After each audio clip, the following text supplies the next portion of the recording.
कोशिका मुख्य रूप से 3 चीज़ों के बारे में पढ़ना है। कोशिका झिल्ली, कोशिका बाहर वाला कोशिका बाहरी आवरण, बाहर से जो कोशिका के आवृत किया गया है वो है कोशिका झिल्ली।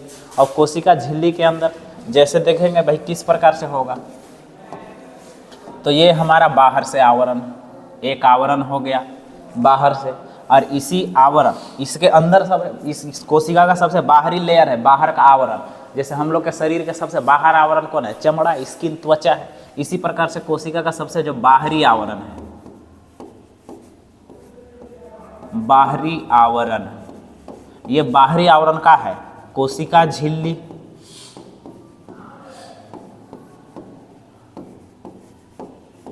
ये है कोशिका झिल्ली, बाहर से दिखाई देने वाला आवरण है कोशिका झिल्ली, सबसे बाहर में। अब इस कोशिका झिल्ली के अंदर क्या है? इसके अंदर लिक्विड है, द्रव्य है, द्रव्य लिक्विड पानी की तरह है, लेकिन पानी नहीं है भाई, ठोस पूरा का पूरा तरल नहीं है, पूरा पानी की तरह नहीं है, अर्ध तरल है। ये है द्रव्य। तो किसका द्रव्य है?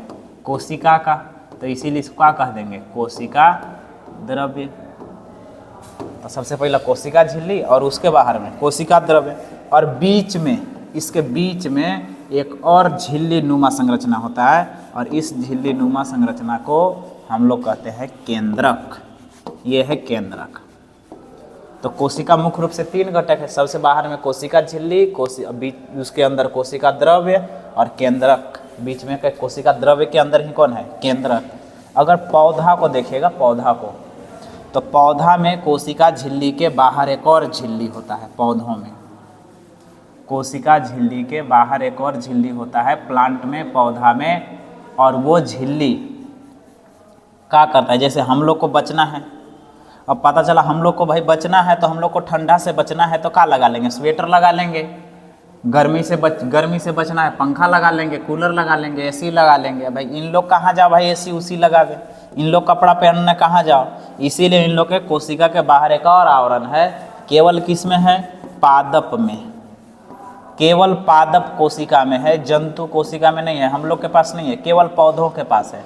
पादप कोशिका में एक बाहरी कोशिका झिल्ली सबसे बाहरी आवरण था, किसमें? जंतु में। ये जंतु के लिए है, लेकिन पौधा के लिए तो ऐसा नहीं है। पौधा के लिए बाहरी आवरण अलग है, और पौधा के लिए जो सबसे बाहर में आवरण होता है कोशिका के, वो है कोशिका भित्ति। वो है कोशिका भित्ति। अब कहिएगा सर कोशिका भित्ति का काम क्या है? तो कोशिका भित्ति का काम है पौधों को बाहरी पर्यावरण से सुरक्षा करना। बाहर में जितने सारे पर्यावरण हैं, गर्मी है, ठंडा है, बरसात है, ये सारे के सारे पर्यावरण हैं। आप लाठी लेके पेड़ पर मारने लगते हैं, पतई लेके फाड़ दे, टांगी लेके खुटू खुटू करे लगता है सब। वो सब कारकों से बचाने के लिए पादप कोशिका भित्ति है, यानी कि पर्यावरण के कारकों से बचाने के लिए, तापमान से बचाने के लिए, तापमान से बचाने के लिए हो जाएगा आपको। तापमान में क्या हो सकता है? गर्मी हो सकता है, सर्दी हो सकती है, बरसात हो सकती है, ये सब कारकों से बचाने के लिए, यानी कि बाहरी पर्यावरण से बचाने के लिए पादप के पास एक नया एक एक्स्ट्रा झिल्ली है, जो कि जंतुओं के पास नहीं है। तो हम लोग तो समझदार हैं भाई, इस पादप कोशिका भित्ति क्या बाहरी पर्यावरण से बचा रही है, इस कोशिका भित्ति को निकालो और कपड़ा बना डालो।